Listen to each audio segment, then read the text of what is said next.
at least a comprehensive stakeholder to handle this. If the ministry makes any decision that the National Assembly's portfolio didn't agree, we will still come back to the drawing board.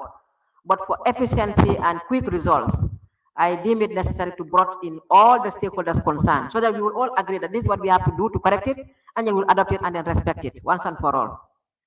We are just waiting. That is why I'm pushing very hard. Hence, this project is there, and we cannot implement the project without resolving the encroachment. So we have to do that. My target was this March, as we agreed during our meeting. But as I said, it's difficult to bring stakeholders together if they are having different responsibilities. Like today, if you want to get in the field, you are already sitting here. But we will, DPS Diallo is coordinating it, and his assignment is to make sure that they work as quickly as possible to get it resolved. We hope maybe in the next, after Ramadan, when the hunger has gone, we will be able to do more and even to work during weekend to get this results as quickly as possible. Thank you. Thank you, Honorable Minister. On behalf of both sides of Parliament, I want to thank you for your very informative statement and effective responses to members' questions. And to honorable members, I thank you all for your questions. We can now release the Honorable Minister. Honorable Minister, thank you very much.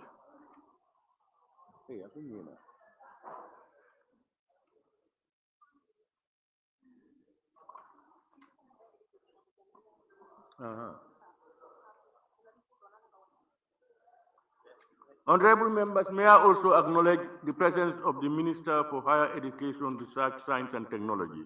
Honorable Minister, you are most welcome.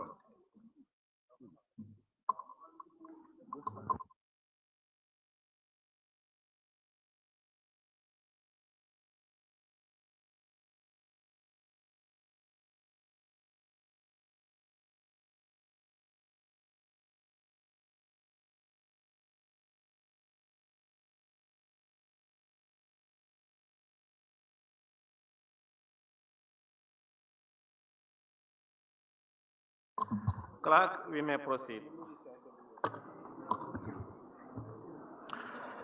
Laying of papers and reports.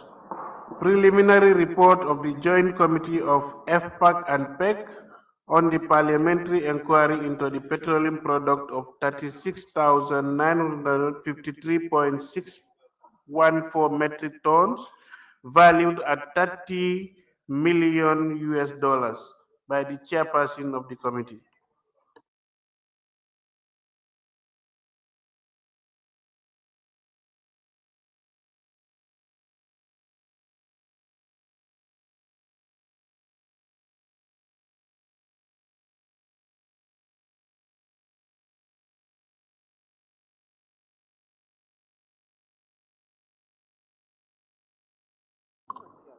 Chair, clerk, what's going on? Oh, that's the co-chair. Thank you very much, Honorable Speaker.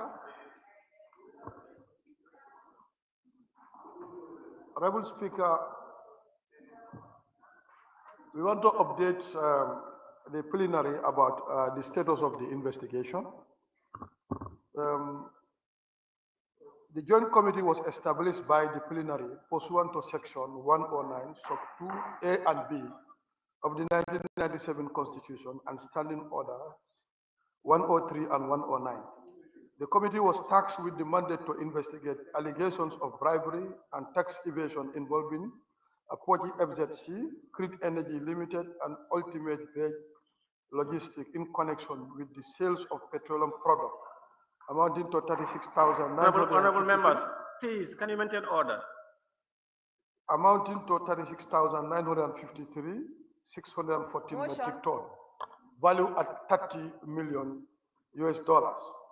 The committee was established in pursuant to a motion tabled in the National Assembly on the 22nd July 2024 by Honorable Seni Jawara. The motion called upon the Joint Committee to conduct a comprehensive inquiry into the matter to establish factual truth and report in findings to the plenary. In executing this mandate, the Joint Committee convened its inaugural meeting on the 5th August 2024, during which it established terms of reference and identified key witnesses to be summoned. The list of witnesses include: 1, the mover of the motion, Honorable Sene Jawara; 2, representative of Opochi FZC, Crit Energy, and Ultimate Bed Logistics; 3, financial intelligence units; Motion, Mr. Speaker. 4, the register of companies; Honorable member, please take your seat. Who is that, please? Who? Banjul South, yes. What's the problem? Mr. Speaker, motion 53K. Motion agreed by the Speaker to be a matter of urgency.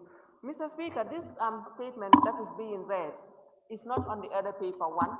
And 2, as member of the committee, we are not aware of this statement. So I think we should consider it and refer it back to the committee. Thank you. Order, honorable members, order, please. Honorable members, order, please. Order. Honorable members, order, please. Member for Lower Salon, order, please. Honorable members, she rose to point of motion and she read 53K and went on to express her disagreement in respect of the report of motion being tabled by the co-chair. Co-chair, can you please attend? Member for Central Badibu and Baka, please.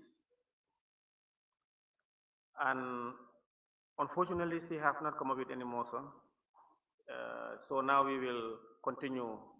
We'll allow the co-chair to continue. Please continue. Continue, Honorable Chair, Co-Chair. Thank you so much, Honorable. Point of order. There is a point of order. Honorable members, I want you to maintain order, please. If you want to speak, raise your hand. Honorable Speaker, I'm rising on. Hold on. There is a point of order. Yes. The member for Kantora. Point of order, standing order 99. Report of committee 99.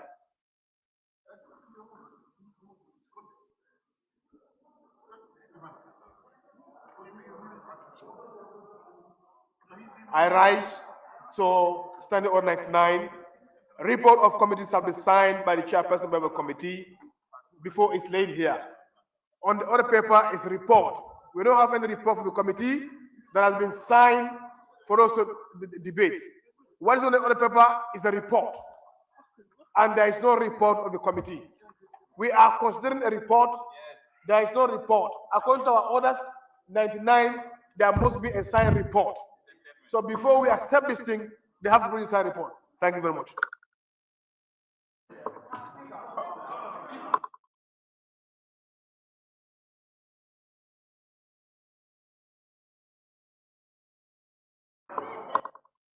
Honorable Speaker.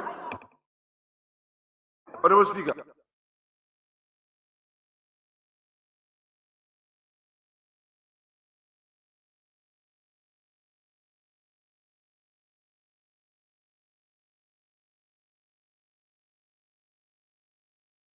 Honorable Speaker.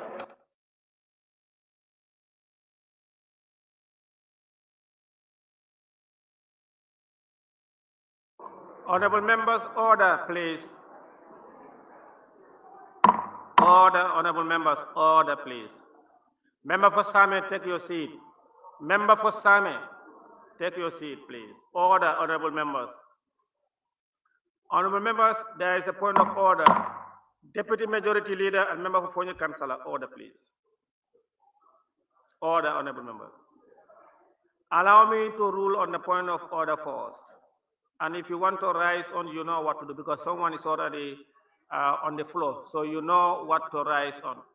Order, please. Maintain order and decorum. Fonyi Councillor, we are not in a bantaba in Councillor.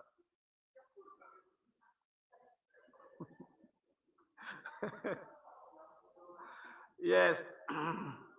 Honorable member, on the point of order rose by the majority leader and member for Kantora that all reports shall be signed by the chair. He is in order on that. But, honorable members, I am being informed that the co-chair is presenting or making a statement to that effect instead of report. Order, honorable members, please. I'm informed that he's making a statement, and let's allow him to finish his statement. And then we will continue. But, of course, there have been what is on the order paper and what is on the order paper and what is happening is a quite different thing. But we apologize, and we want Parliament to allow him to make his statement. Then I will come to you people for either point of order, observation, clarification, or any information that you might request. Now, please allow him to make a statement, then we continue. Honorable Speaker. Order, please, order. Order, honorable members, order, no. Order No. 29.3. No, sit down. If you're writing to a point of order, then sit down. Take Point of seat. order No, 29.3. Point of order. Put off your mic. Put off your mic. Okay, sit down. Point of order. Okay, can we hear that from Lower Saluk?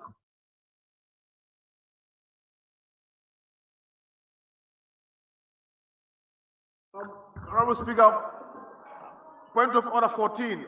Honorable Speaker. You cannot do that. You cannot do that. No. There's a point of order, member for Lower Saluk. Lower Saluk, can we hear a point of order, please? Member, the co-chair, can you continue? Deputy Majority Leader, take your seat. Deputy Majority Leader, take your seat. Co-chair, please continue. Thank you, Honorable Speaker. Honorable Speaker.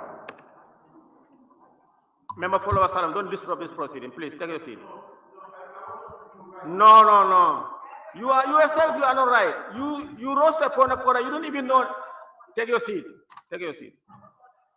No, he doesn't know what he is talking about. Thank you, Honorable Yeah, please. Speaker. A point of I will order. continue where I stopped. Point of order. It's a point of order from member for Kantora. I'm rising on order 14, order of business. Order of business. Before sitting begins, a prayer shall be laid. The business of each sitting.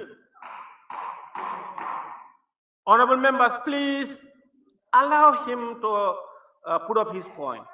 No, member for Banjul South, you are not the spokesperson of the member for Lower Saluk. Please. Of course. No, you can't be his spokesperson. No, you can't. No. Take, please. No, you can't. Now the majority leader Yes. and member for Kantora has a point of order. Yes, I'm rising on order 14, subclause 2. Leader, please take a seat, sir. Take a seat. Let me address you. Member for Banjul South, no, you are wrong. You err because you rose a point of motion and you quoted 53K, a motion agreed to by the speaker, but you never read any motion. You went ahead to disapprove the co-chair statement. You have never put up a motion. If you want to put up a motion, no, honorable member, no, you are out of order. You are out of order. Member for Kantora and majority leader. Thank you very much. Rising on order 14, order of business, subclause 2, the business of each sitting shall be transacted in the following. So in our order paper, we have transacted, there's prayers, communication from the chair, and also reports. That's what we have in our order paper. We are not having statement by chairpersons. Unless otherwise, you will now use the power to vary. If not, we have to go by the dictate of our order paper. This is, each sitting must be transacted in this manner. And that's what we have been following. Thank you.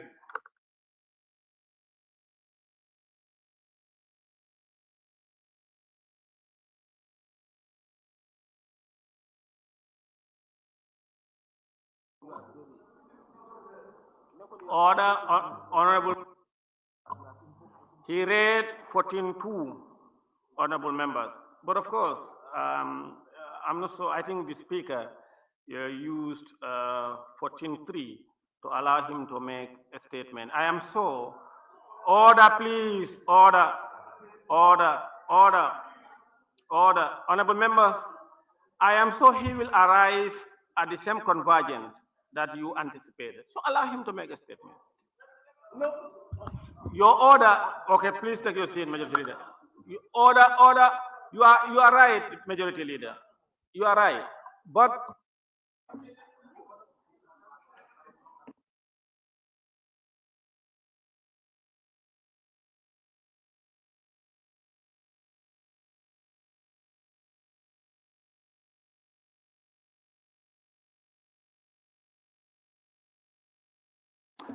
Point of order. Point of order.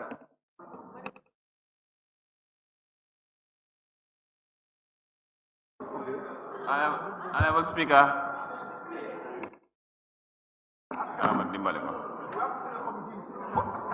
Point of order, Honorable Speaker. Harold. No, Harold. Let's do the right thing, bro. Let's do the right.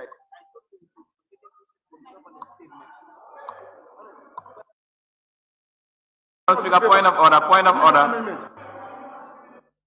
Amendment.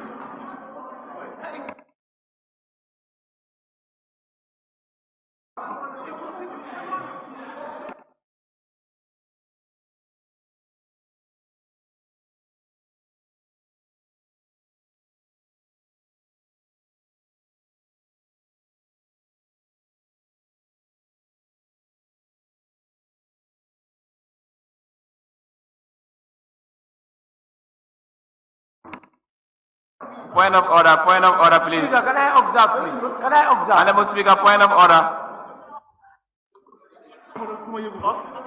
Honorable members. Honorable Speaker, point of order. Honorable members, please order. Honorable members, allow me to consult my aides 1 or 2 minutes. I'll come back to you. I will. No, member for Nyanija, please. No, we want to help, please. Allow me, please. Allow me. I'll come back to you people. I'll come back to you people.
Order, honorable members, order.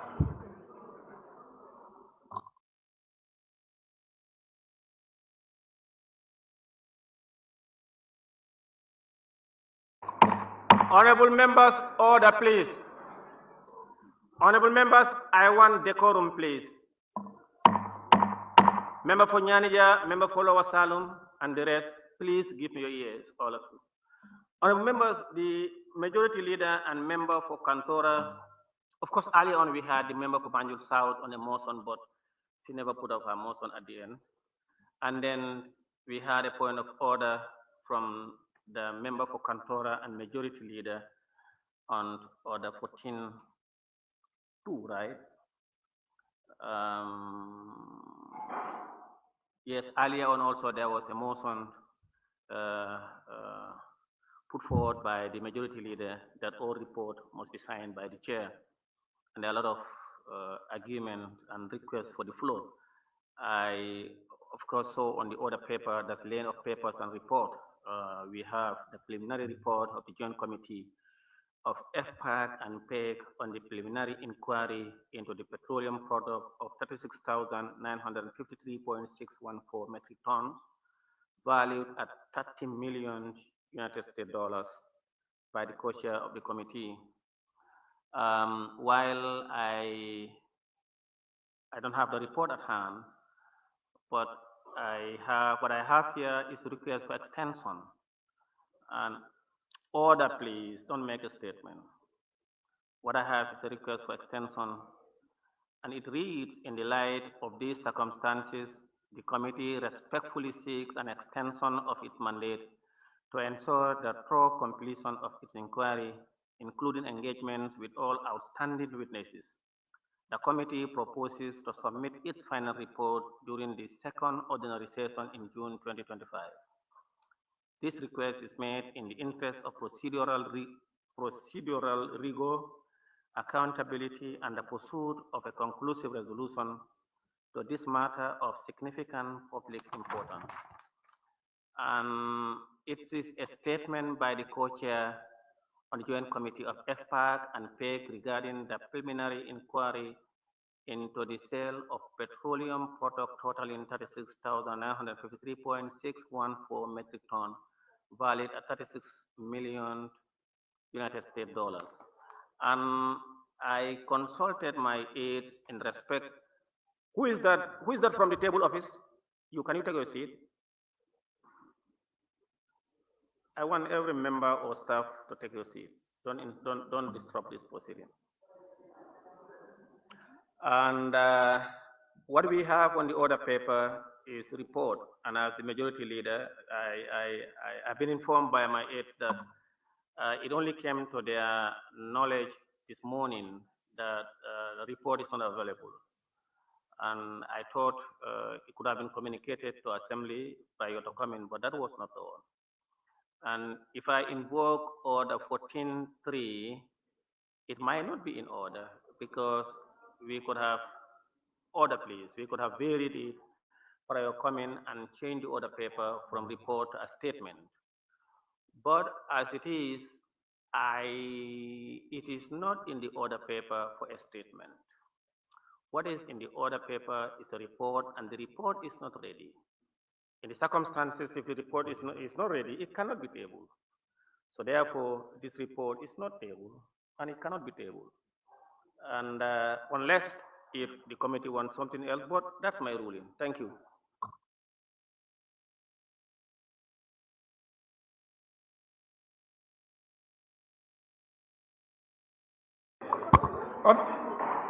Honorable members, order. Now, what I'm going to do is, as I said, there is no report before us, and that's my ruling. Yes.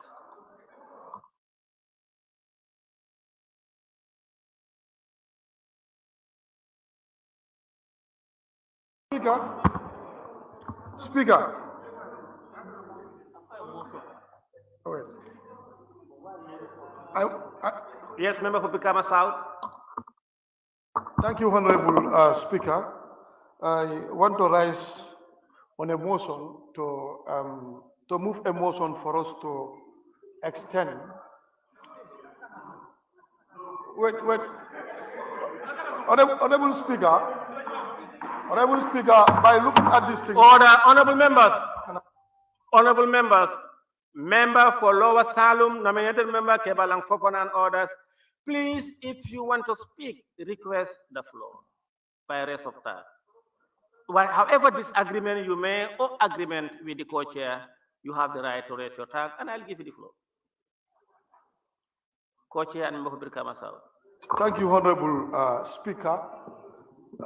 I want to move a motion 53K for the committee on Joint Committee of FPAC and PEG to extend its mandate to ensure a thorough completion of its inquiry, including engagement with outstanding witnesses. The committee proposes to submit the final report during the second ordinary session in June 2025. Considering that the number of witnesses that we have completed and those that are not yet ready, and that is why we are unable to table the report. So we are seeking this motion for us to extend so that second ordinary session we can table the report to the plenary. And I will speak a point of order, please. Not him. Point of order, please. Yes, point of order from Member Kunyanija. Yes, thank you very much. Honorable Speaker, if you go to standing order 103, subclause 14. Standing order what? 103, subclause 14. I can't hear that. 103. 103. I am fasting. So, 14.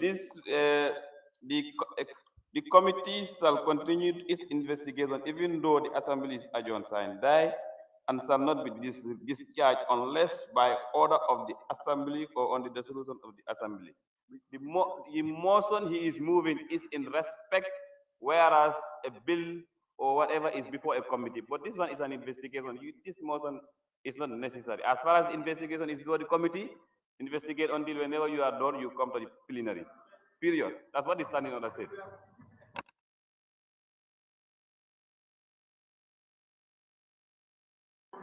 Then Observation. Then I was not here. Order. Honorable member, please take your seat. Order.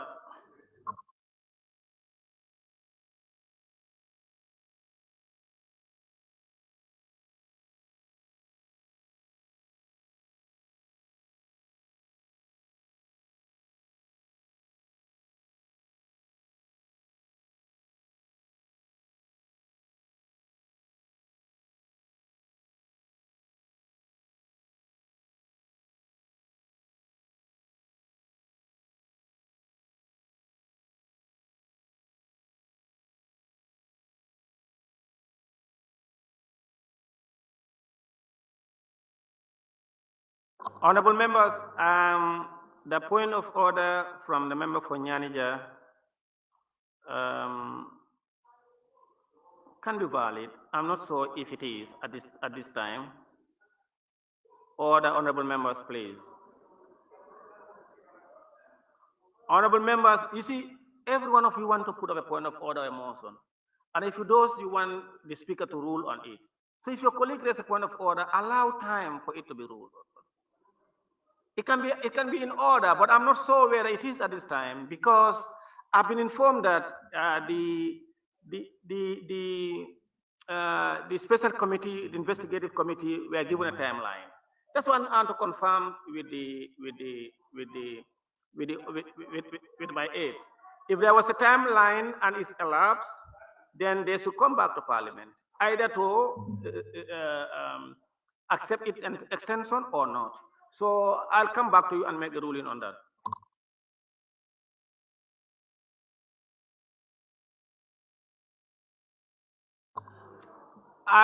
It is my understanding that Honorable Speaker. It is my understanding that you cannot use your mic without request. No, put off your mic. It is my understanding that they were given a timeline of 3 months. Kosha, is that so? Yes, we were given a timeline for 3 months. Yes. Of 3 months. And it has elapsed. Yes. Can I? So Honorable Speaker, there is a motion on the table. Can we kindly second that? So your point of order, as I said, it can be in line and it can be, it can't be. So under the circumstances, it is not in line because in fact their time has elapsed and they have not concluded. So it is up to the assembly to either accept or not, or to reject. Now we have a motion. I'm going to take any second. Yes, Member Kebalang Fofana. Before the motion.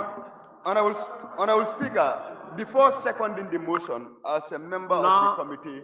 No. Second the motion first. Okay, Honorable Speaker, I rise to second the motion and equally crave your indulgence to give me just a minute for clarification. Is that possible? I've been raising my attack for more than 30 minutes. So, Honorable Speaker. You know, there's a motion. Procedurally, we should vote first. But I'm not sure. I want to debate on the motion. Debate? Yes. I can participate on it. It's a motion. No, Honorable Speaker. This is not a yes or no thing. People need to know why I'm seconding the motion. Not so. They need to know why I'm seconding it. I am not seconding the motion out of vacuum. I'm seconding it for a necessity. So that must be communicated. No. No, honorable members, I am not going to open a debate. Can I participate on the motion then? No. I will give you, because you say you wanted to make some clarification, I'll give you a minute. But no, Honorable Speaker. No. Honorable Speaker. No. Honorable Speaker. Observation. Look, please, Honorable please, Speaker. Honorable put your Speaker, mic point of first. Put your mic observation, first. please. No, honorable members, please. I will allow member Kebal and Fofanan to make a very, very short clarification as he put it. No, I want to observe the Honorable Speaker, proceeding. no, wait. No, I want to observe the proceeding. Remember, don't put on your mic. Don't put on your mic, please, sir. You said you are allowing me. No, Let us not but set haven't you- precedents, haven't you Honorable observed it Speaker. yet? Do not set precedents. Yes, you are observing the procedure. All right. Honorable Speaker, let us not try to set precedents here. Once a motion is raised, it requires to be seconded. Once that is done, it should not be subjected to question or whatsoever. What you should do now is to put the question to members either to adopt the motion or to reject it. And once that is done, because whatsoever clarification he wants to bring cannot change the motion that was posed by a member for Brikama South. He cannot change the motion. It is only the member who can raise on a particular motion or another motion to change his motion, as we did last year with the member for Central Body. But whatever clarification he is bringing or whatever statement he wants to make cannot change the motion that is under the floor now. Thank you. Honorable Speaker, can I proceed? No, allow me to. No, that was an observation. In fact, Yeah. Honorable Speaker, wait. No.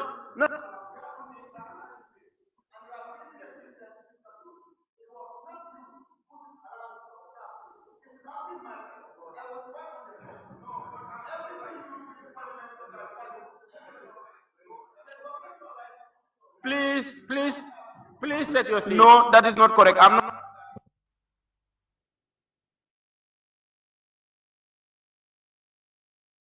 He's saying that he should be the one that should give me the floor. That's not correct. I'm observing proceedings, not him.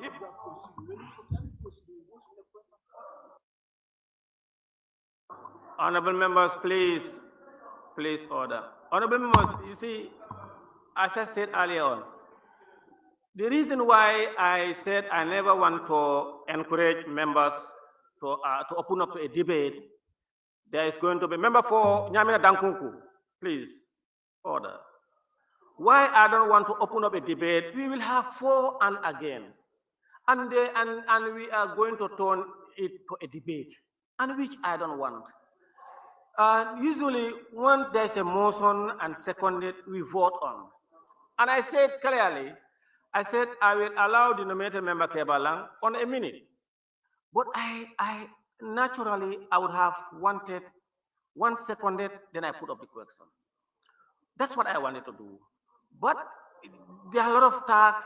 You see, once I said nominated member Kebalang, I'll give you 1 minute. Central Body also said he also wants to clarify. Another person also said he wants to clarify. We are going to have a debate.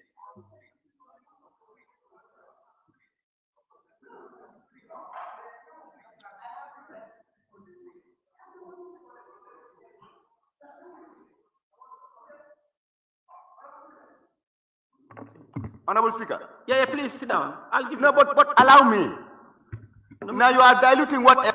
No, nominated Kebalang, I don't know why you are shouting. I've already told people I will give you a minute. Why Then allow me to come out. When I finish administering the chamber, I'll allow you. Please put up your mic. I said it very clear. I want members to allow us to continue.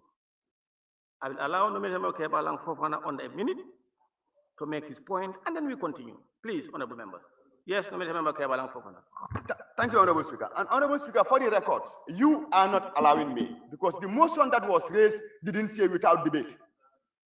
So I have the right to participate on the motion after seconding it. No, that should be clear. If I told the mover of the motion said, at the conclusion of raising the motion, that it should be without debate, then I can ask for your leave, then you allow me. But what I'm doing right now is my constitutional right to speak on this motion. It is up to the other members when they are ready to debate or not. The only clarification I want to make is, as a member of the committee, all of us should apologize to the members. What was communicated, because when I was coming to the assembly today in the morning, over West Coast Radio, I heard that the joint committee was supposed to lay a report. When no report was done, no preliminary report was validated. So I think as an assembly, this assembly should be very careful as to the type and nature of information we send out there. We should be very, very careful. Right now, the entire country is waiting for a report. What we had inside was never a report. It was supposed to be a simple motion asking for an extension. So as a member of the committee, we are apologizing to the entire membership and the public to know that we've done a great work. There's much needed right now. All we want is more time to do it. Thank you, Honorable Speaker. On the motion, now it's a motion, allow us to also comment. It's a motion now, allow. Honorable Speaker, you put it to vote.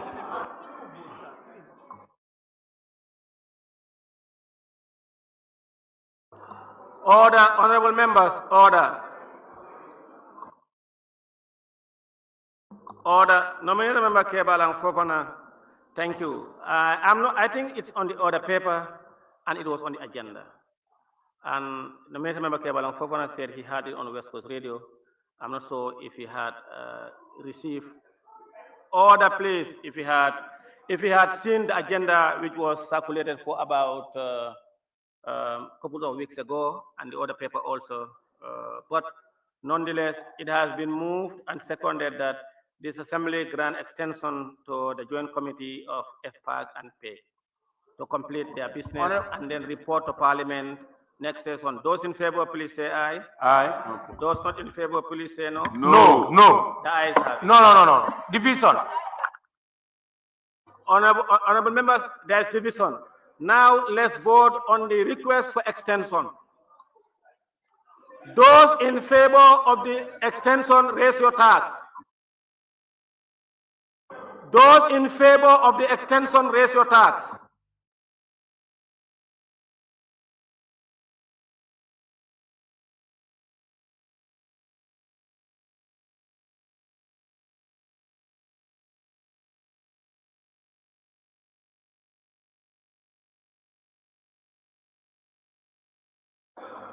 Honorable members, those against the extension, raise your cards. Those against the extension, raise your cards.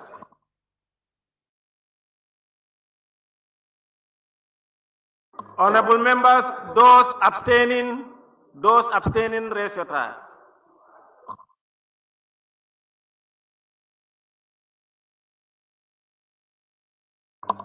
Honorable members, the results are as follows.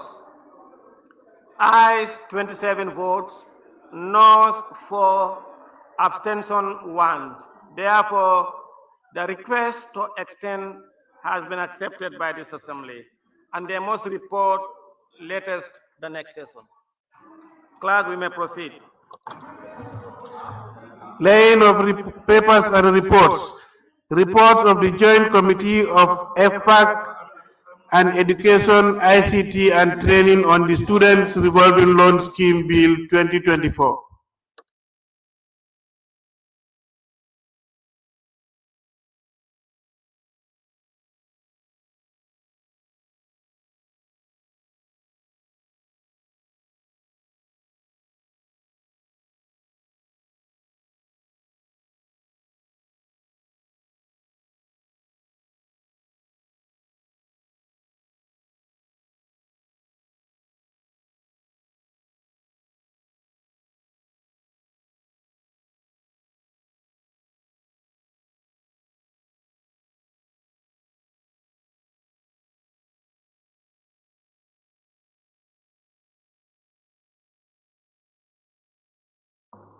Co-chair, please go ahead.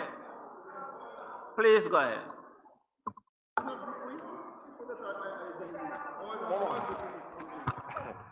Order. Thank you very much, Honorable Speaker. Honorable Speaker, I rise to table before this August Assembly the report of the Joint Committee of FPAC and Education, Training and ICT on the student. Order. Senator Badu.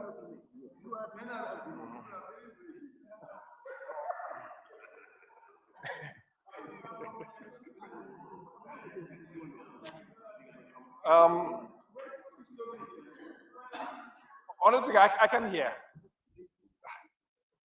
The member for Woodley is just making so much noise. You are honorable members, order, please. And he's right. That region is very turbulent. Yeah. Okay. Thank you, Honorable Speaker. Yes, thank you for bringing the member to order. Honorable Speaker, I rise to table before this August Assembly the report of the Joint Committee of FPAC and Education, Training and ICT on the Revolving Loan Scheme Bill 2025. That was tabled on the 24th of June 2024 during the ordinary session 2024. During the second reading of the bill on 15 July 2024, honorable members engaged in a debate on the principles and general merits of the bill. The bill was eventually read for the second time and referred to the Assembly Business Committee for committal to relevant committees as for Standing Order 68. The ABC subsequently committed the bill to the Joint Committee of FPAC and Education. In response to the committee held a meeting on the 20th of January 2025 to strategize and identify key stakeholders for scrutinizing the bill in line with the mandate of the Standing Order 69, which provides procedural framework for carrying out the task. During the meeting, the Joint Committee deemed it appropriate to invite the mover of the bill and his team as the first witnesses to present evidence on the bill. This accorded the honorable members the opportunity to address any concerns before engaging the other relevant stakeholders. Summary of the bill, that's on page 5. Access to quality and tertiary higher education is essential for national development and human capital growth. Unfortunately, many students in the Gambia face significant financial challenges that prevent them from furthering their education after completing secondary school. While the government of the Gambia, through the Minister of Higher Education, provides scholarships to support students, the existing financial support mechanisms are insufficient to accommodate the growing number of aspiring students. To address this gap, the bill seeks to establish a sustainable student loan scheme that will broaden access to tertiary and higher education financing. I'm moving to page 7. And clause 1, this is the opinion of the committee. On the subtitle, the Joint Committee proposes this section stands part of the bill with amendment and now be read as this act may be cited as the Student Revolving Loan Scheme Bill 2025. On clause 2, interpretation, the Joint Committee proposes this section stands part of the bill without amendment. On part 2, which is the establishment of the Student Revolving Loan Scheme and its governing board, the Joint Committee proposes that part 2 from clauses 3 to 14 stands part of the bill with the following amendment. The first amendment is on clause 4, that's page 8. On the functions of the Student Revolving Loan Scheme, A, the scope of the scholarship should not be limited to tuition fees. It should also cover expenses like rent, transport, and textbooks, just in case you have somebody from Woodley that needs to pay rent somewhere around here. On clause 5, the board of the scheme, if you look at the board, it says on clause A, B, C, and D, it says representative of the ministries not to be the permanent secretary, but any official not below the level of the director. Meaning it could be the permanent secretary, it could be the director, it could be the deputy permanent secretary. H, a recognized student body should be defined also, because it's actually shown in clause 5, but it's not actually defined. What exactly do you mean by a recognized student body or student union? Proposed additions. A representative of the National Accreditation and Quality Assurance Authority, NACA. 2, a representative from the National Association of Vocational and Skills Training Center, NAFSTI. 3, a rep from the public-private universities and TVET centers. And the 4th was a representative from the Social Security and Housing Finance Corporation. On clause 11. On clause 11, the committee is recommending the quorum of the board should be just a simple majority. On part 3, management and staff of the students revolving loan scheme. The joint committee proposes that part 3 from clause 15 to 16 stand part of the bill with the following amendments. On clause 15, the executive director, we want to add and deputy director to the title of clause 15. And on 1, the president shall appoint the executive director of the scheme after consultation with the board and the Public Service Commission. And there are additional proposals. A reads, the executive director shall hold formal qualifications in a relevant field or appropriate to the functions of the scheme. And B shall possess proven ability and experience in public administration. 4, the board shall appoint a deputy executive director. And 1, this director shall assist the executive director in the performance of his or her functions.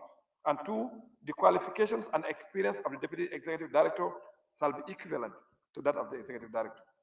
On part 4, clause 18, that's the funds of the scheme. The committee is recommending on D to delete the word research. Additional proposal F, a percentage of proceeds from the Anti-Corruption Commission. Number 2, replace approved by the board with at the central bank. General recommendation. Adequate guarantees should be considered before granting the loans. And number 2, provisions need to be made for possible instances of illness or death.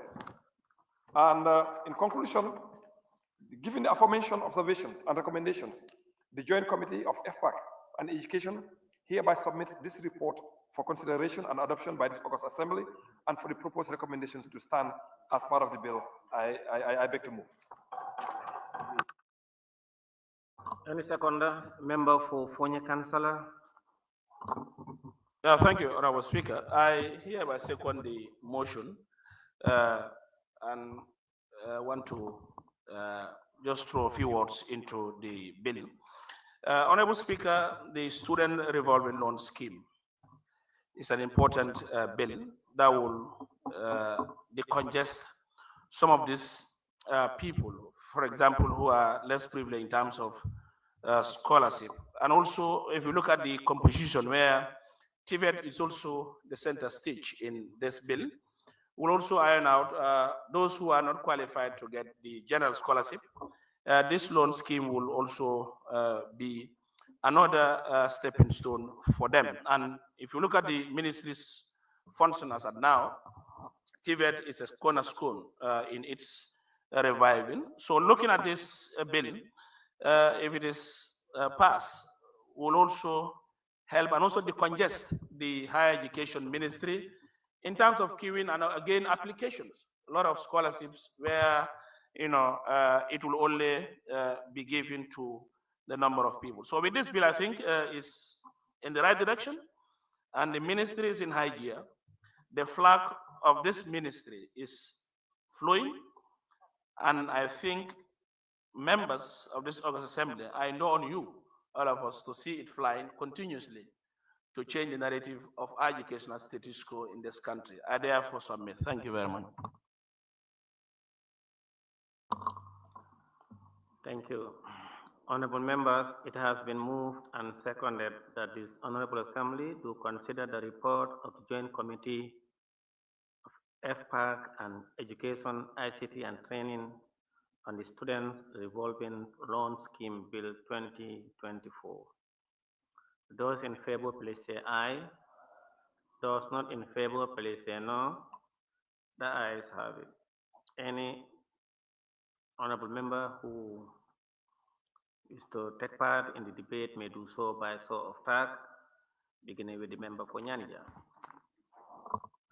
Thank you very much, Honorable Speaker. I think the committee did a good job, despite the fact that this is a very important bill, though. But by looking at the size of the report, one will tend to question what have they done. But going through it, there is a lot of substance in what they have done, and I want to commend them. I also want to commend the Minister of Higher Education, who is always present when issues of higher education are discussed in these hallowed chambers. So thank you very much, Honorable Minister. Honorable Speaker, and the mover for the motion, the report, I was going through the list of witnesses to try and see whom are the different stakeholders that you met to discuss about this bill.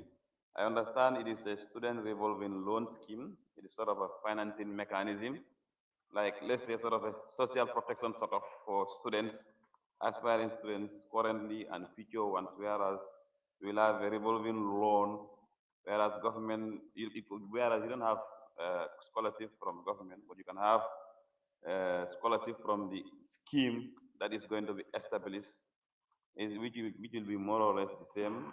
I think this is an idea that comes from what we call the universal health coverage or the universal health plan, whereas access to health and other things can be financed by the state through a means. I think it is something which is commendable.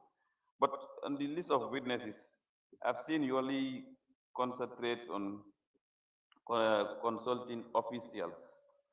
So I don't know whether you've gone far to consult probably students and even student unions, whom you know that these are the people whom you know they are going to be direct beneficiaries tomorrow, to see what they have to say about this thing. Because I think the focus should not be on the ministry and officials only, but the beneficiaries also have a role to play in these things. And then many a times, whereas we pass bills that have financial implications, implementation becomes a problem. When it comes to implementation, it becomes a problem. So I know I'm seeing here the Ministry of Finance, and so even in the content of the bill. But what is their position as far as this bill is concerned? Because their buy-in is very important.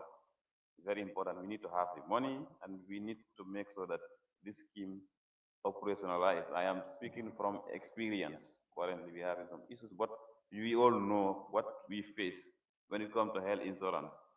Yes, it's very difficult to allocate resources, and even if you allocate resources, it's very difficult to access it. So I think we should all learn from that and move on. And there should be commitment from all of us, especially Ministry of Finance. Thank you very much.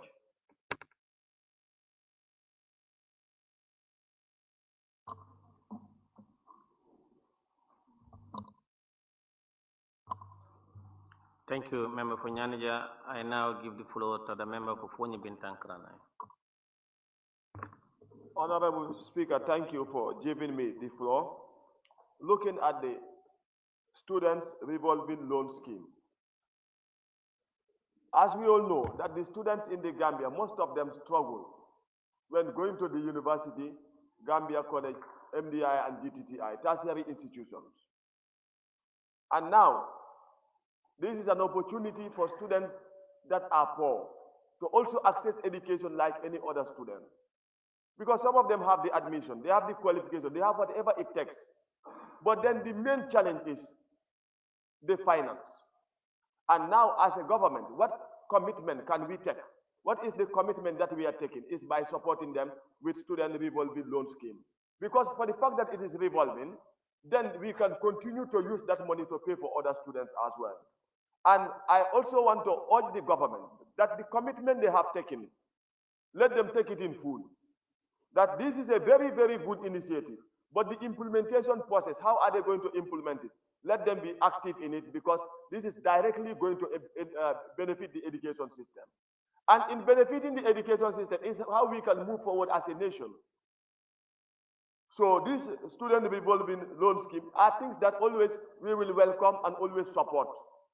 And we want initiative like this, because I can tell you for free that most of the students that are outside there, most of them are struggling for scholarship.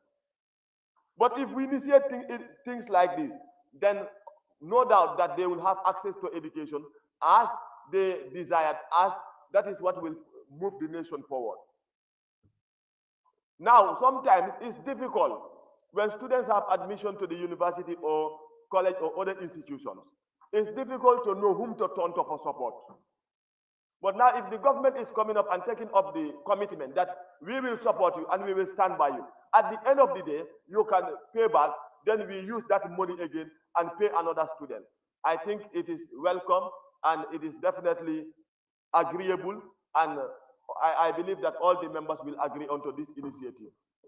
Because some of us, in fact, face similar challenges when we were going to the university And in fact, when we are going to the college, if not the government paying for us, some of us will never have land. So imagine how many students down there who have the potentials, who have the intellect, but are not given the opportunity. So it is a sad thing that most of the time people have all what it takes, but are not given the opportunity like any other individual. Some of the people that are wealthy may not even have the intellect, may not even have the knowledge that is required, but because they have the financial capacity. So it's a way of encouraging the son of a fisherman, the son of a farmer, the son of the poor, the son of everybody. And even some of the people that are employed by the government, they cannot afford to pay for their children to go to the universities and the colleges.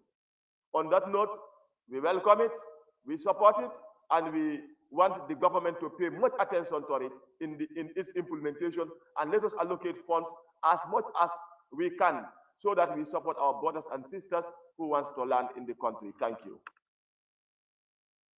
Honorable members, you are reminded that this will last for not more than an hour, so you are being timed. I think I am informed that it was 3 minutes in your previous one. 3 minutes, yes. So I'm just reminding the technicians to take note.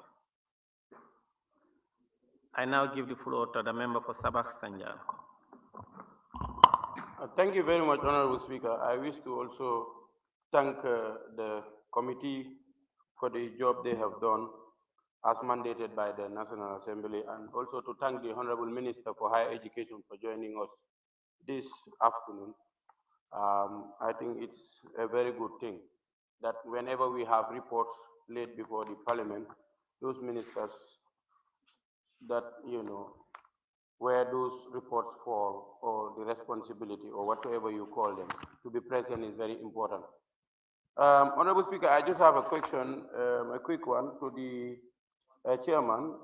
I have seen that they want to replace something, a percentage of proceeds from the Anti-Corruption Commission, approved by the board at the central bank. I'm not very much clear with that because I don't know, because if the anti-corruption bill or law states where exactly those proceeds should go, and you want to take them from that, I think that would require a great amendment. I don't know what can we do with that. I don't know whether you've checked that, because normally if there are proceeds from the anti-corruption which are recovered through forfeiture or whatsoever, there must have been a clause which states where that funds should go. So if you want to get those funds, where exactly, which law will you rely on to get those funds, to be here? That is the only clarification that I wanted from the chair. Thank you. Thank you, Honorable Member for Sabah Sanjal. I now invite the member for Upper Fuladu West. Thank you very much, Honorable Speaker. First of all, I think I would like to thank the Minister of Higher Education, who is with us here. Minister, we thank you so much for your foresight and then for thinking out of the box, coming up with such a wonderful bill.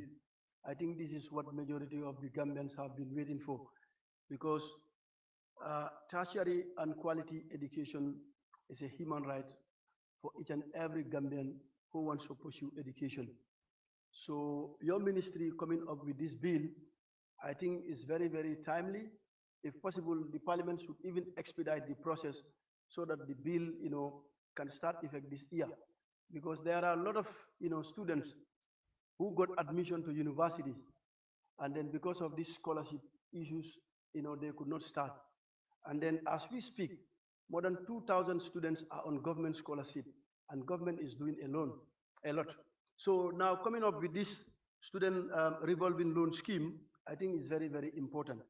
And then one component of this scheme, which makes it very, very important, that is the scope of this scholarship would not only be limited to tuition fees, but rent and transport, especially for students who are coming from rural Gambia.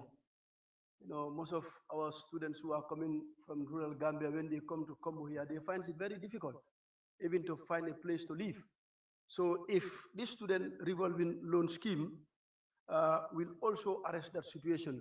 So I think this is something that is very, very, very good. And then we are very, very grateful to the minister and his team for the good work that they have done and what they are doing. And then secondly, we have to thank him so much for being in Parliament, when reports are before Parliament, that particular, how to call it, minister should be in presence so that he or she can hear what members are saying. And then, Gambia, majority of our people are living in abject poverty, especially those in rural Gambia. For them to go to university, some of them, they find it very difficult to get scholarship. So with this student revolving fund, I think it's timely. But my only question is that I have one concern. For example, like the guarantor, for example, if you guarantee someone to get this loan scheme, if the person who is going to university, he or she is supposed to die before completion of his or her education. Now, will the guarantor be liable for any payment? That's the question. There is. That's the question I want to ask the chairman. Yes. Okay, the chairman. Thank you very much. Yeah, thank you.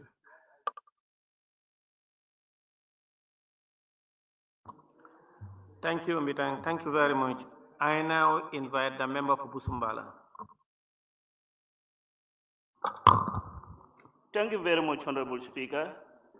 Thank you very much, Honorable Minister, and thank you for the committee for giving us this, tabling this very important report.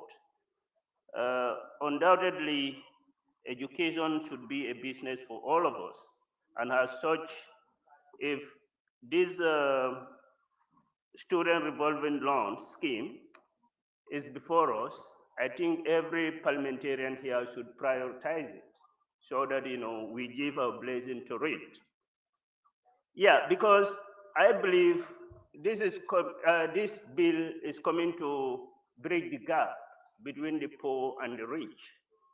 In essence, the bill is trying to address that inequality in accessing quality education, higher education, to give opportunity to underprivileged citizens of this country to also have access to higher and quality education. I have an observation in clause 4. That's A. The scope of the scholarship should not be limited to tuition fees. It should also cover expenses like rent, transport, and textbooks. I want the chairman of the committee to tell me whether this decision is coming from the best practice of their observation of the best practice from other countries, because it may equally have some, it may equally have some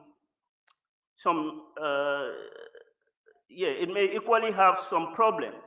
If you challenges, if you want to put this thing all into this revolving scheme, because what our understanding of the scheme is, these schemes are revolving in essence, they are going to be paid off at some point by the students once they finish their educational careers. So if you want to put this all into this basket, it may have some challenges in future. Without that, I'm also trying to question whether the students that will be a beneficiary to this scheme will be employed immediately once they finish their education, because that will also give them an opportunity to give back to what has been plunged into them, So there are so many factors that need to be considered when we are looking at an essential bill.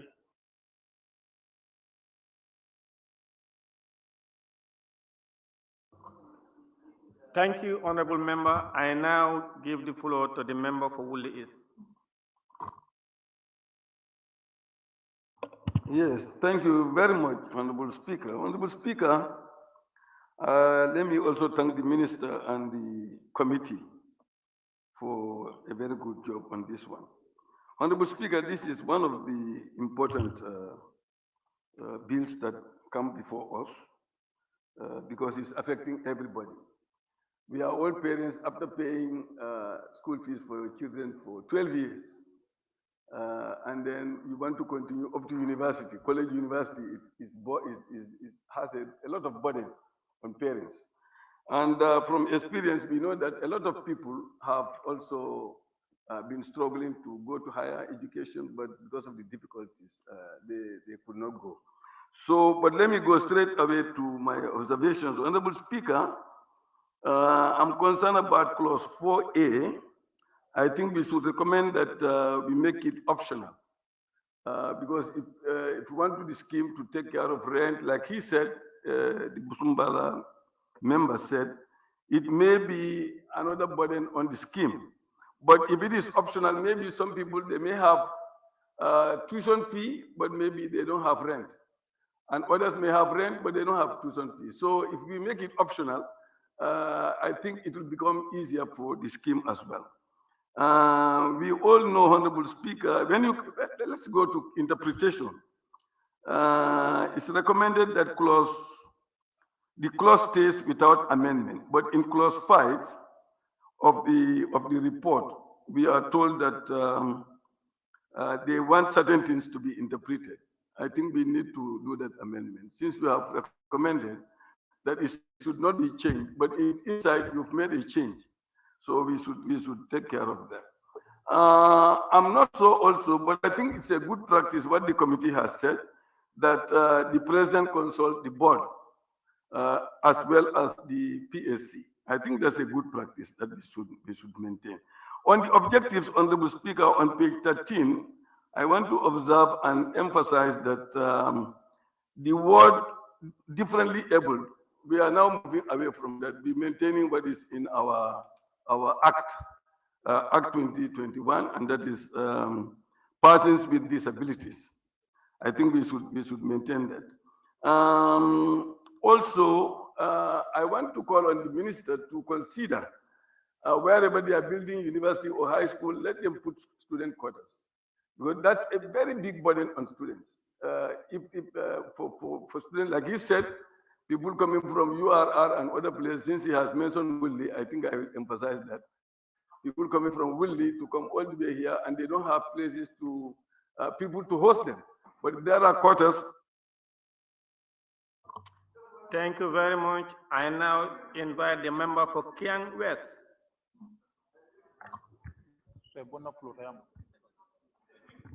Honorable Speaker, thank you very much.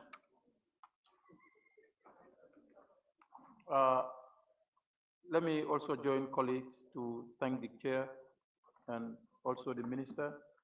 The importance of the bill, people have spoken about that, and we've done that during a debate on the merits and principles. Honorable Speaker, I want to look at the witnesses who interacted with the committee. I've not seen any student representative. The witness, no student body. And I've not seen, it would have been very important to have the governing council of the very relevant institutions like the Gambia College. I've not seen any witness from the governing council of the Gambia College. If there is any for other tertiary institutions, I have not seen that. And parents, you know, do we think they are not to be consulted for this? Or is it going to be very cumbersome to have them? And why can't we be able to deal with that, to consult the parents, because every child comes from a home. So I think it's important to have them as witnesses, you know, when we are making such legislations. Please, Honorable for Serakunda, wait for your time. Honorable Speaker, I want to look at the composition of the board as well. If you look at the composition of the board,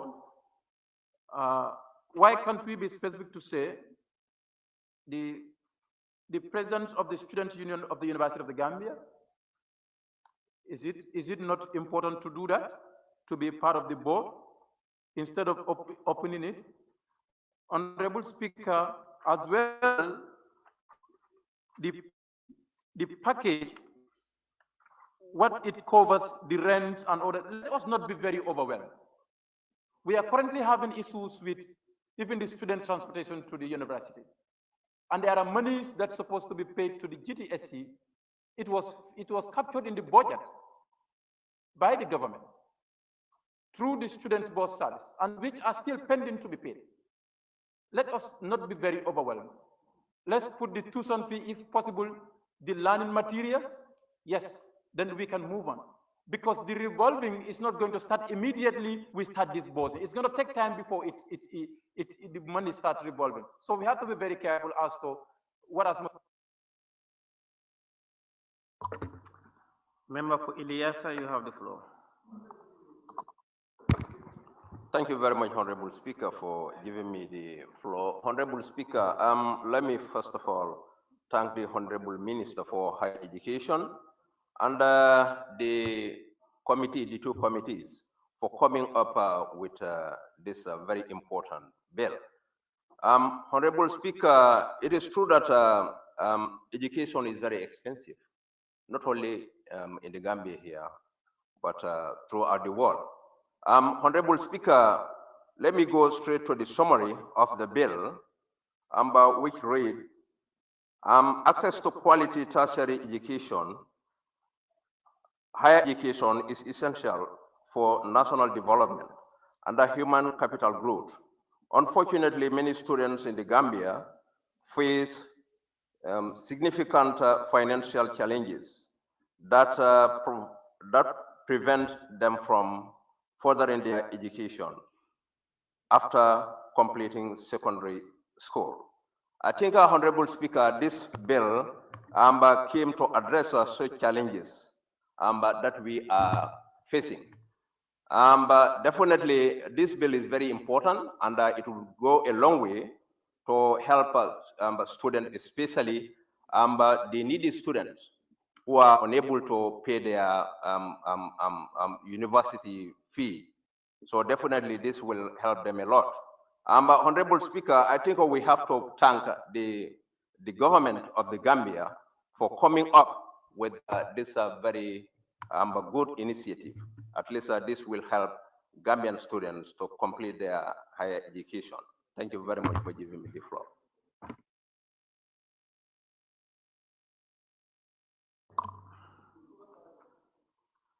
Thank you. I now invite the member for Opanyomi and Majority Chief Whip. Thank you very much, Speaker, for giving me the opportunity. Honorable Speaker, let me also join my colleagues to thank the chairman of the Education Committee and the entire committee members for doing this very good job on behalf of the plenary, and also to recognize the presence of the minister here present. And I will also urge other honorable ministers, when things have been tabled before this plenary concerned to their sectors, they should endeavor to attend and witness what is happening here. Honorable Speaker, after saying that, I just have some few questions for the mover of the motion. He said the key benefits: interest-free loan to increase access to quality education. You went to say that funding sources, you said public-private partnership. Honorable member, I don't think when you make this thing interest-free, I don't say that you give that exuberant, interest, but like if you make it totally interest-free, I don't think this scheme will live long. At least we have to come up with something, at least quantum merit, something reasonable, as an interest to attach to it. But like when you want to make it completely interest-free, I don't see sustainability aspect of it in the future. And the other thing is, you cannot entice the private sector without them, having benefits. You can't do that. They will not come. What are you going to put in place to entice them? There must be something in place to entice them. So these are the key things I want you to answer, tell us and explain. Honorable Speaker, with those few remarks, I thank you so much for giving me the opportunity. Thank you. Member for Jara West, you have the floor. Thank you very much, Honorable Speaker. Let me also use this opportunity to thank the Honorable Minister and the committee.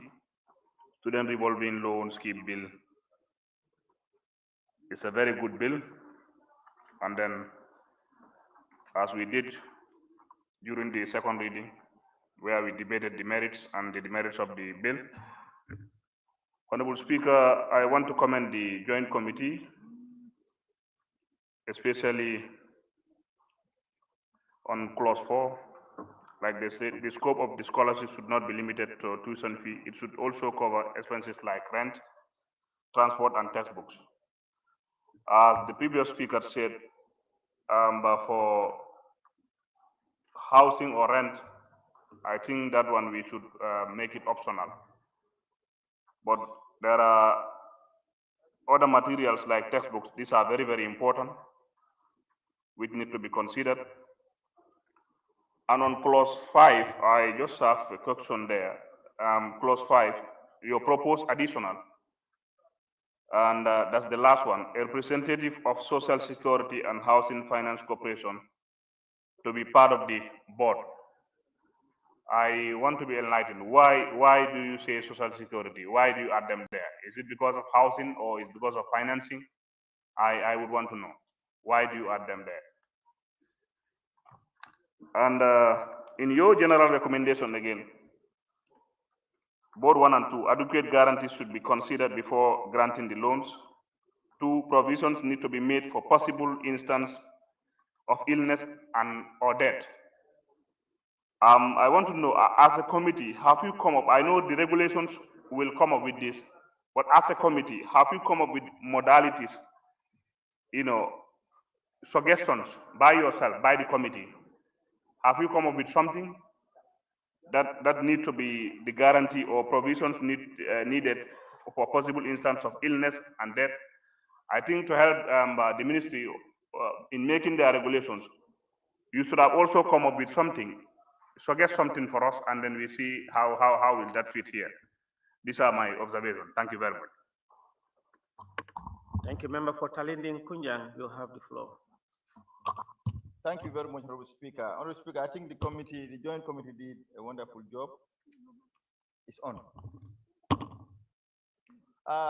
Honorable Speaker, I want to take the committee to clause 11, where they mention meetings of the board. Chair, are you with me?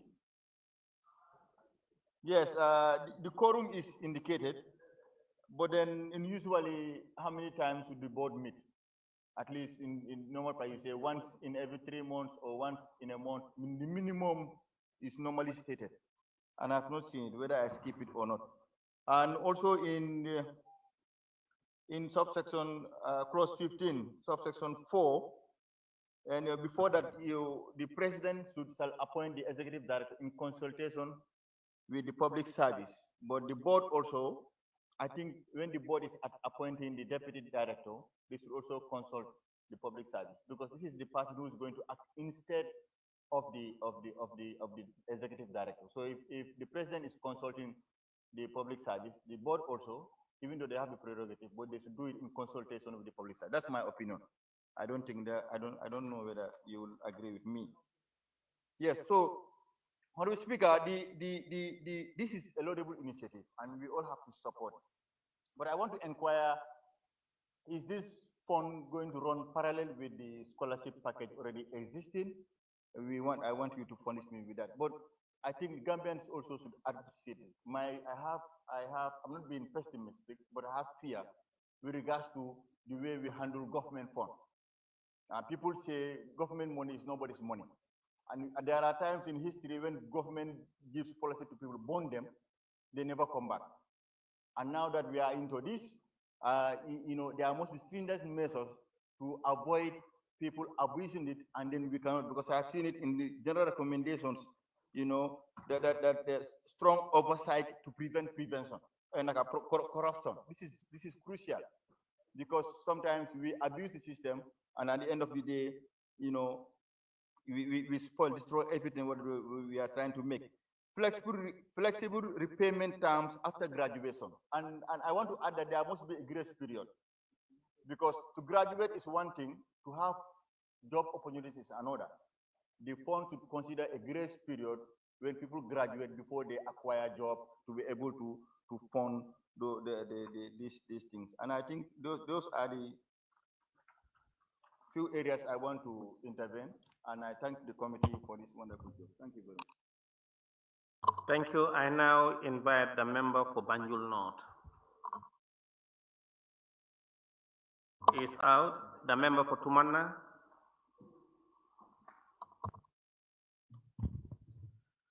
Thank you very much, Honorable Speaker.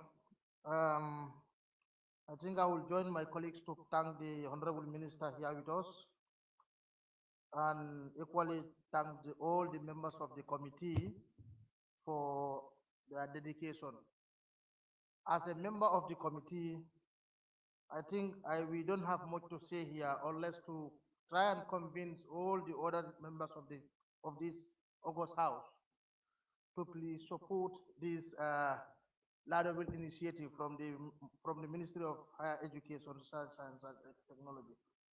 Honorable Speaker, I think for us people who are from the rural Gambia, this is here to help us a lot. As we all know, most of our students become dropout as a result of lack of place to stay, to continue their education.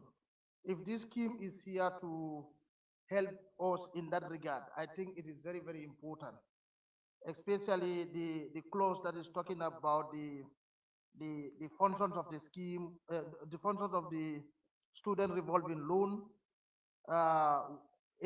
which says that the scope of the scholarship should not be limited to tuition fee. This point, I definitely welcome this, and some people are arguing that it should be optional, but as far as I'm concerned, the rent aspect should be part and parcel of it, because that will help people, students from the rural Gambia, so that they can have a place to live, to study, a comfortable place to live and study and complete their educational career. Honorable Speaker, with that few remarks, I beg to take my seat.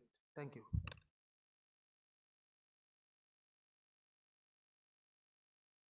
Thank you. May I now call upon the mover to wind up the debate and respond to issues raised. Thank you very much, Honorable Speaker, and thank you very much, honorable members. Just a few questions. First is with the member from Nyanija. He is saying that the reports look very small, and I think the report is 15 pages, but the bill is actually 13 pages. So I'm not too sure exactly what he expected us to write a dossier about this thing. So what we were looking for is quality, not voluminous. So, and I think that's why we just take the most important thing and put that on the report. Thank you. Now, on his second question about the students, which is raised also by others, yes, we did invite the students, unions, but unfortunately, those from the UTG were not able to come. I think they were traveling at the time. Then we instructed the committee clerk to ask them to bring a position paper. And in fact, I met one of them last week, and he even asked for my email. But until the time of presenting the report, we are yet to receive any position paper from the students. That's to also answer other questions. And the member for Sabah Sanjal mentioned about this suggestion of 5% from the anti-corruption proceeds.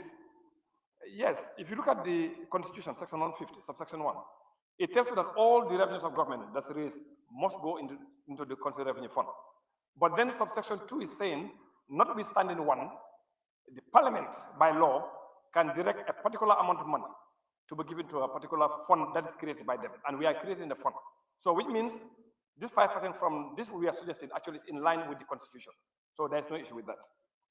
Now, just like we have with the education levy, which is going on right now, and then we also have this ECOWAS levy, etc. Now, the member for Upper Flood also talks about the funding, which is fine, because if you look at the scholarships that the government actually has been giving out, that we approve here in the parliament, for the past 5 years, is almost 499 million, approximately 499 million.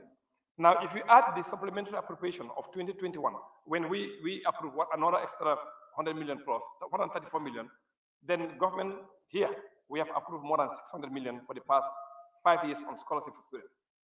But generally, this is still insufficient. And that's why we think there are students that we left behind. So by creating this fund, which they can actually apply for a loan and to be able to pay, and then they repay once they finish schooling and once they secure a job and they start to repay. That will go concurrently with the current arrangement of the scholarships. The member for Busumbala also was talking about the scope, like the rent, the textbooks and stuff. Yes, in fact, we were looking at good practice. If you look at other countries, yes, they have tuition and they also have maintenance. And maintenance here, rent is actually inclusive and other incidental expenses. So yes, we do know that we must not be very restrictive. But again, this is something that's optional.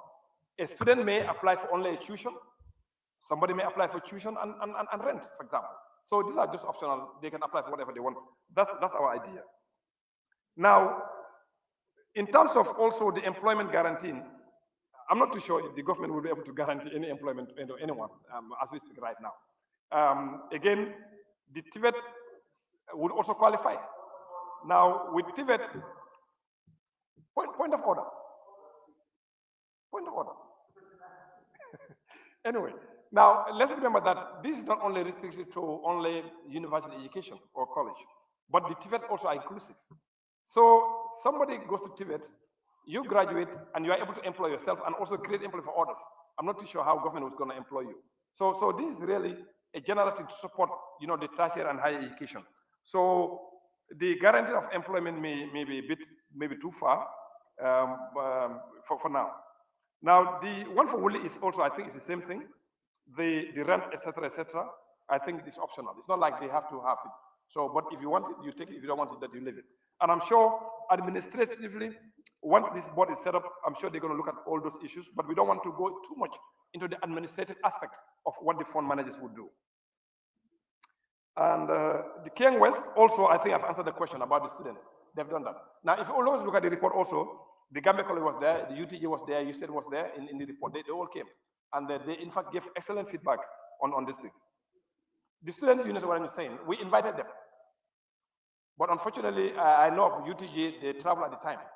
But even when they came, the committee clerk made a floor. In fact, I met one of them, just to repeat what I said earlier, and we asked for a position paper. But until today, this morning, we are yet to receive a position paper from the students. So that's what it is. Now, the member for Ilyasa says it's a good initiative. He's a member of the committee, which is fine. And the member for Oponyomi and the chief whip, he's talking about interest. But I think the member for Kiang has spoken on my behalf. This is not a fund that is meant to be profitable. That's why they call it revolving. Parliament is key in ensuring that we give this fund money every year, like we have done for 2025. We've already approved 40 million to start the fund. So we just have to remember in budget that we've started with 40 million. So we need to add more to that to ensure that we get everybody to get to school so they can learn a trade, or et cetera, et cetera. So the fund is not meant to make profit.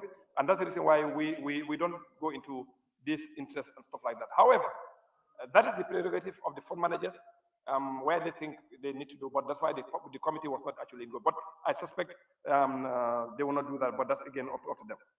Now for Talinding, the quorum of the meeting essentially is just about the majority of the members, essentially. Yeah, that one's there. Now, how many times they should meet? That should be on regulation, because you don't want to put that in laws. Normally, regulation would do that. Like the regulation, like quorum is this number of meetings once every quarter, twice every quarter. That's part of the regulation. Yeah, and then also the issue of, you mentioned the issue of also bonding, which could be an issue now. Yes, the deputy executive director. Yes, I think that's a good suggestion. Like the deputy executive director, when the board is doing the appointment, they can consult with the PSC. I think that's normal. Yeah, I think that's good. And Also, the payment of the fees also is normally when they start working. It's not like you graduate and then you start to pay. You need to start earning income before you are actually asked to start paying.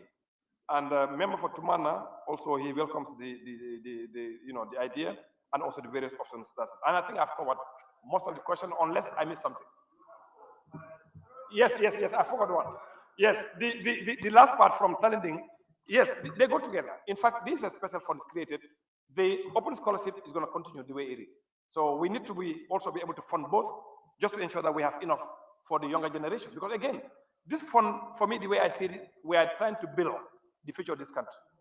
And to do that, this fund is very important, and we must ensure that we give more money for the open scholarship, and we must give more money for this particular fund also, so that we can build the future of this country. Thank you.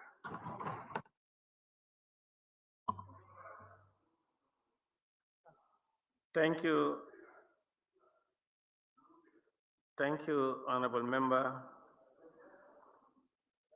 for that response to the debate. Honorable members, Jared, what's the problem?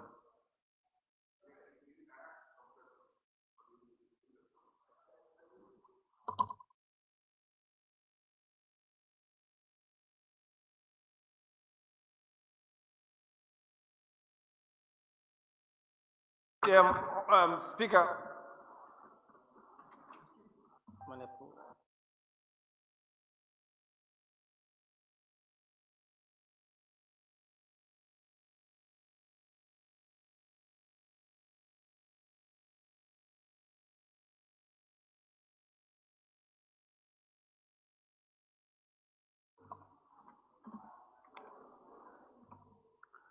Honorable members.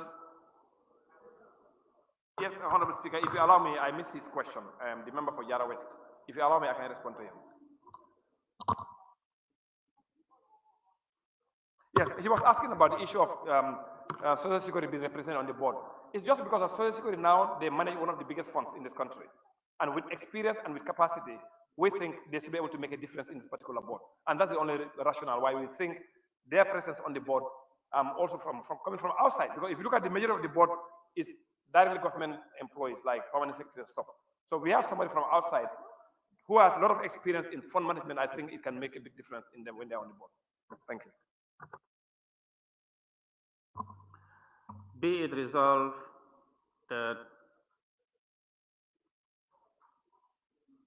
this Honorable Assembly do adopt the report of the Joint Committee on FPAC and Education, ICT and Training Committee on the Students Revolving Loan Scheme 2024. Those in favor, please say aye. Those not in favor, please say no. The ayes have it. Honorable members, before we proceed, it has come to our notice that sometimes we need to adjust on our dress code as members of parliament when it comes to the chambers.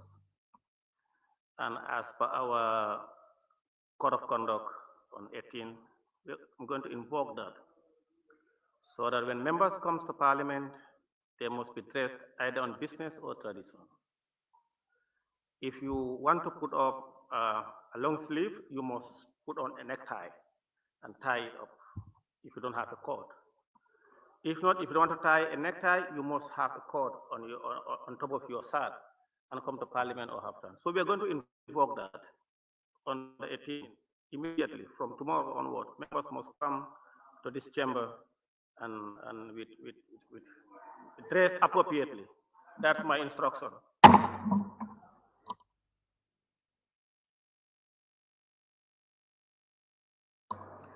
Clerk, we may proceed.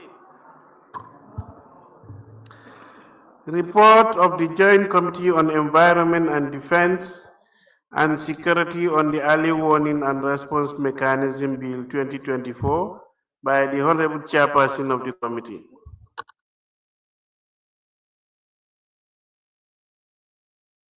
Yes, it will be tabled by the Deputy Chairman of the Standing Committee on Defense and Security. Thank you very much, Honorable Speaker. I rise to present to this Assembly the report of the Joint Committee on Defense and Security and Environment, Sustainable Development, and NGO Affairs on the National Early Warning and Response Mechanism Bill 2024. Honorable Speaker,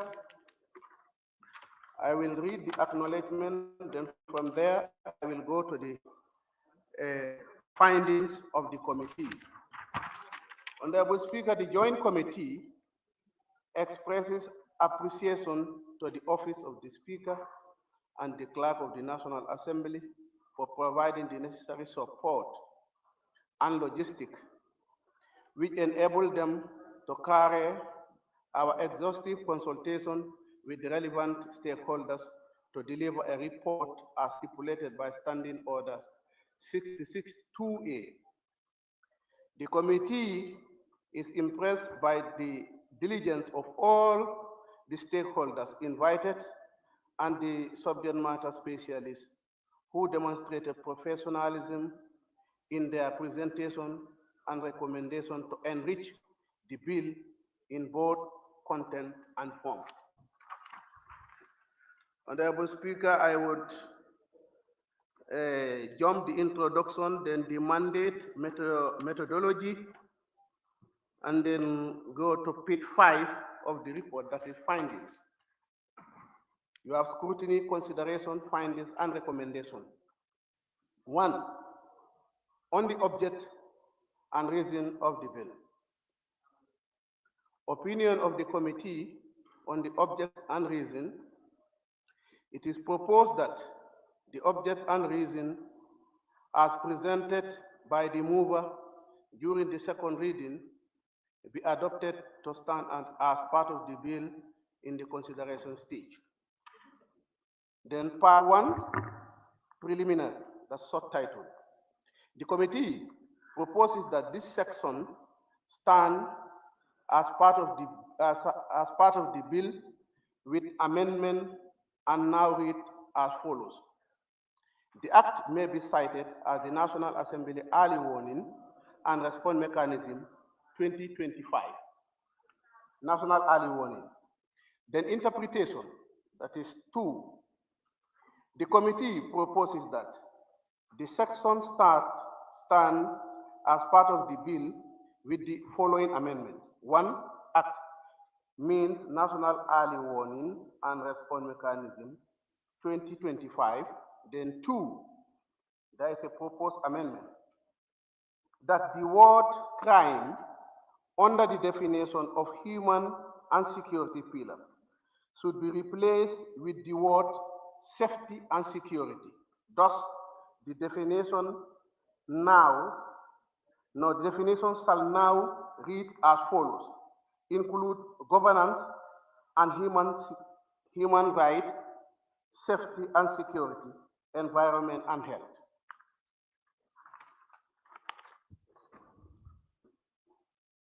Honorable Speaker, then we go to clause 5 of the report, that is function of the center. The committee proposes that the section stand as part of the bill with the following amendment. 1, the word disseminate be included as part of the function specified under subsection 5A, because after collecting data, the essence is to communicate that data to general public or stakeholders it is intended for. Then, Honorable Speaker, part 3, also the committee have some amendment, that is the establishment of the board. No, the establishment of the board of the center. I think is to read the establishment of the board. The committee proposes that this section stands as part of the bill with the following amendment. 1, considering the relationship between food and security and crisis to national security, the committee proposes to include the Permanent Secretary, Ministry of Agriculture, as part of the board. Then 2, additionally, the Office of the National Security should be put part of the board as they have a stake on the day-to-day activities of early warning. Then I think on clause 7, we did not have any amendment on clause 7. Then clause 8, that is function of the board. The committee proposes that the section stands as part of the bill with the following recommendation.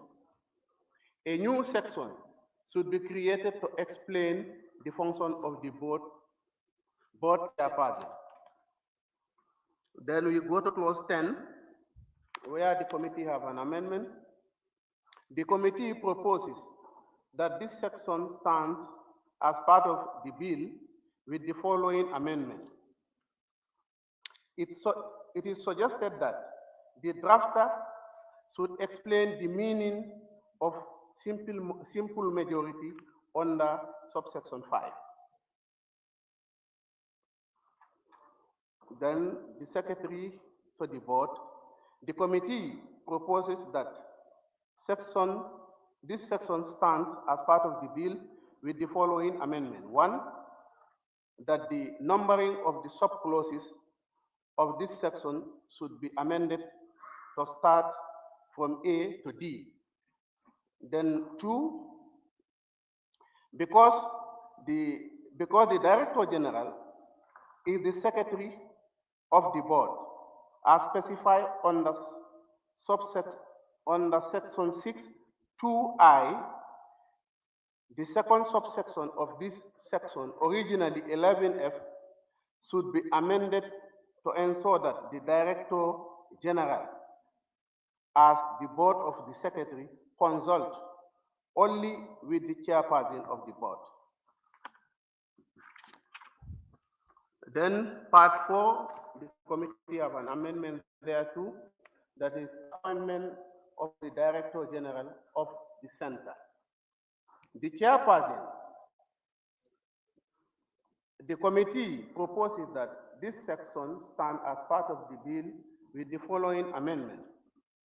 It is considered abnormally for the qualification of the Director General as specified under section 14(3)(c) to include 15 years of work experience, while the qualification of a chairperson of the board as specified under section 7(2)(d) is 10 years. The committee recommends that the qualification of a board chairperson be 15 years of work experience, while the director is to be 10 years work experience. Then under 18, the committee also have some amendment there, that is submission of report. The committee proposes that this section stand as part of the bill with the following amendment.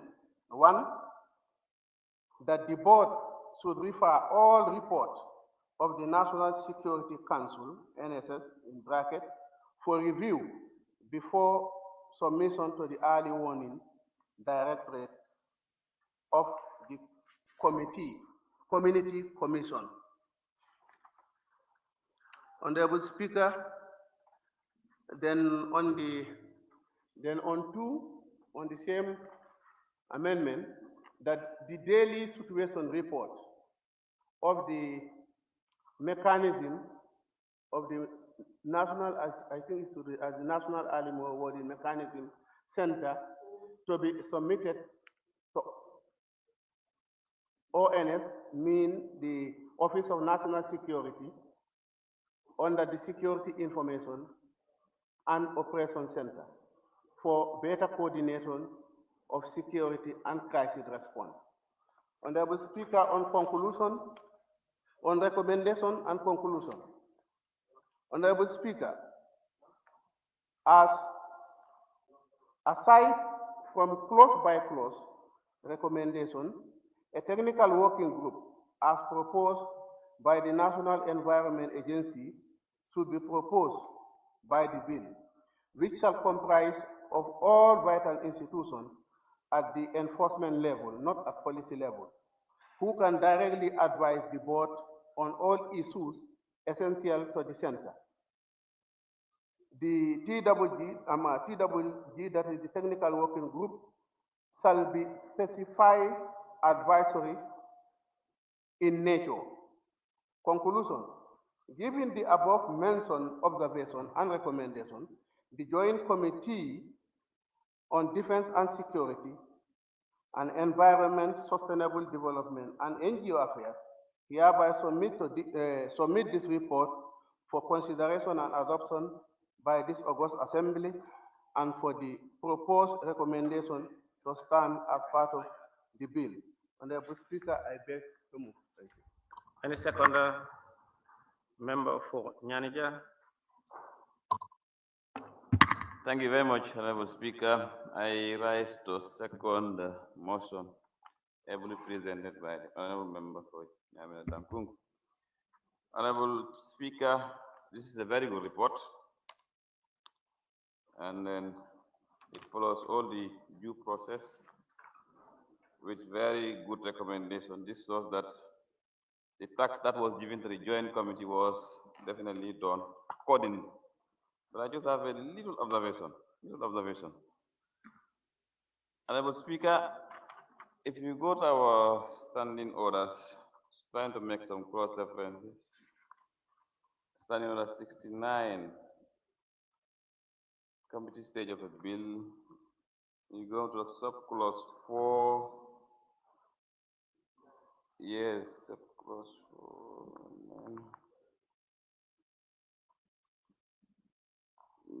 yeah, subclause 4B, record the opinion of each clauses and schedule of the bill together with amendment recommended there to present it in order in which it stands for. That's not the relevant one, but Honorable Member, we cannot hear you. You are murmuring. Yes. I mean, if you go to standing order 69,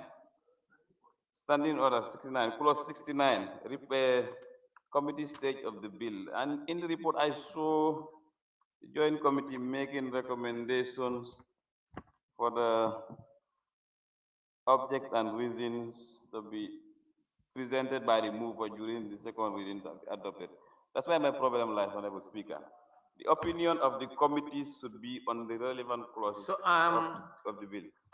My worry is the mover of the motion is being distracted by Latikonda Sabaji, and the member for Nyanija is making very valuable contribution. You cannot do that, member for Nyanija, member for Nyamena Dankunku and Latikunda Sabaji. Latikunda Sabaji, can you migrate back to your seat, please? But you can ask your colleague Sane Mentreng or Talini Kujan to help you. You are lost.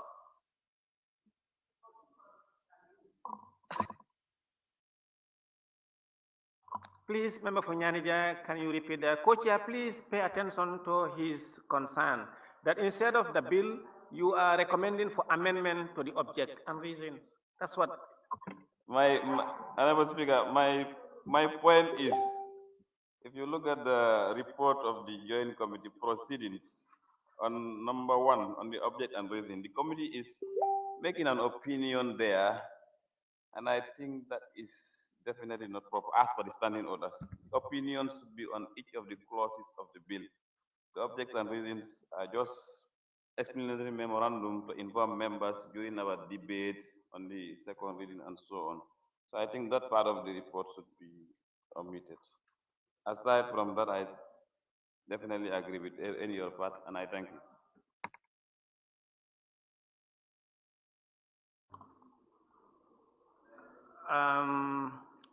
Honorable members, please take note.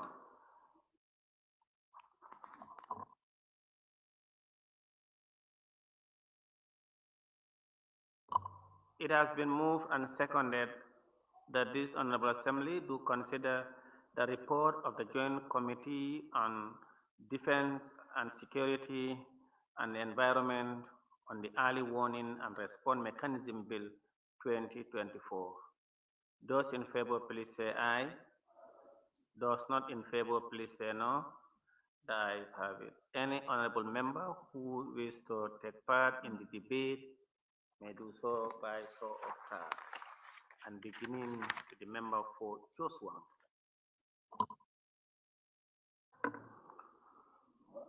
Thank you, Honorable Speaker. Honorable Speaker, maybe I'll put it to you, I'll ask if possible, maybe you can help me. This is a bill that was being discussed between two committees. And then the owner of the bill, I haven't seen any one of them here. I don't know whether they are around or not, because it's important they should be here to at least see what we are doing and know what we are saying. Is any one of them here, the owner of the bill? Yeah, good. So I don't know where they come from. So it's important that we put it across that they are here, so that they hear what we are saying. Yeah, thank you. Honorable members, you remember I made a ruling here, I think last year, that whenever we are discussing committees affecting institutions or departments, they must be present. And not only for their present, but people who can take decision. You cannot, for instance, send in officials who are probably below the rank of a director or the head of those institutions. But nonetheless, I am told that they are here, but we find out who are those there in respect to their responsibilities in the various institutions. But the office of the clerk must take note. Honorable member, please continue.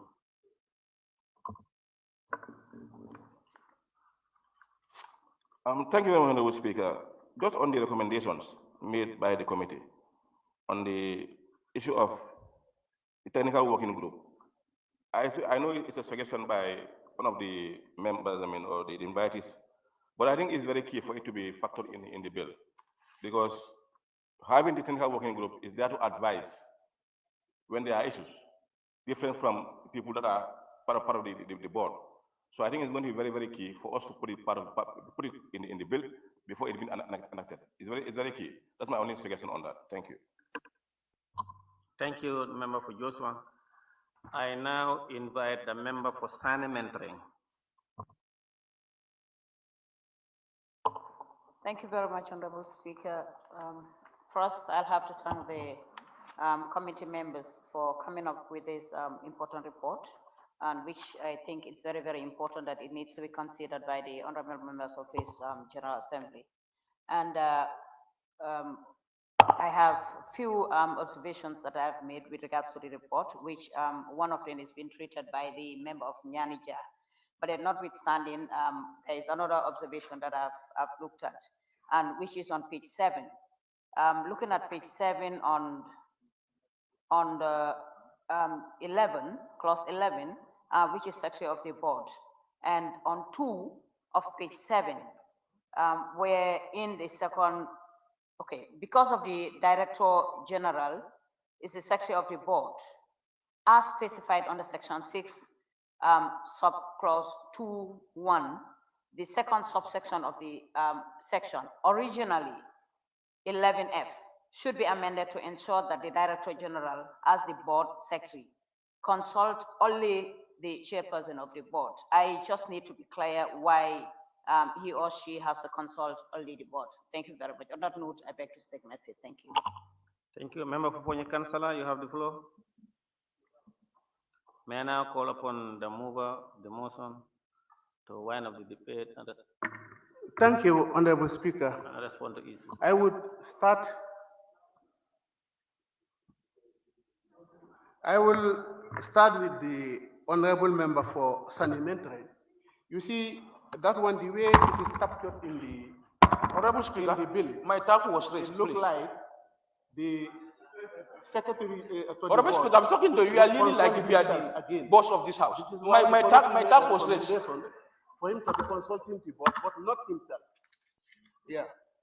Then on Joshua. No, if you want to interrupt the house, so be it. If you insist to interrupt the house, then interrupt it. My talk was raised for debate, please. Huh? I was not seen. Okay, then remove your spectacle, please. Yeah, thank you, Honorable Speaker. Well, my task is very easy because I have only 3 members of parliament who make an intervention. Then I would start with Nyanija. I think there is nothing wrong with what the committee did. It is, I believe it is in line, because even the report that was just presented from the member for Opasalum, I think the same thing also been captured there. I think there is nothing wrong with that one. Then on those one also, actually taking the position of the committee to have the technical working group to be part of the act. So these are the few questions, question I received from members. On that note, I thank all members of parliament who contributed and who did not contribute to this important report. Thank you very much.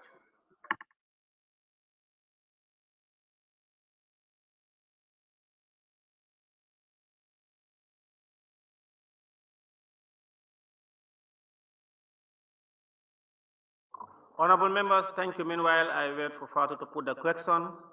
And just be reminded that I have informed the Sergeant at Arms to ensure that effective tomorrow, and that of course, the majority leader and the minority leader to engage members of parliament so that effective tomorrow, they are dressed appropriately in accordance with our code of conduct before they come to the chambers. We have members of the early warning officials here. Of course, we have the head of analyst and we have Binta Jenabalde from governance and human rights analyst, national early warning. Abdul Turi and Binta, yeah. The early warning is being represented here, but not at the level of the director. Honorable members, I want to thank the honorable member for Nyamina Dankunku for responding to those issues and all other honorable members who participated in the debate and those that gave it a clean bill of health by way of nodding their heads.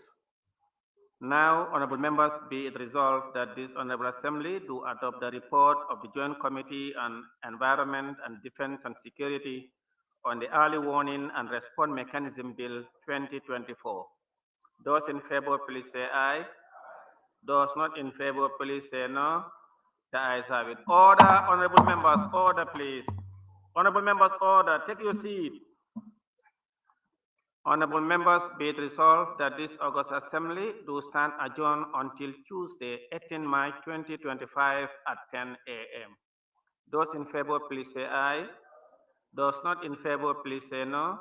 The ayes have it. This Assembly now stand adjourned until Tuesday, 18th March 2025 at 10 a.m.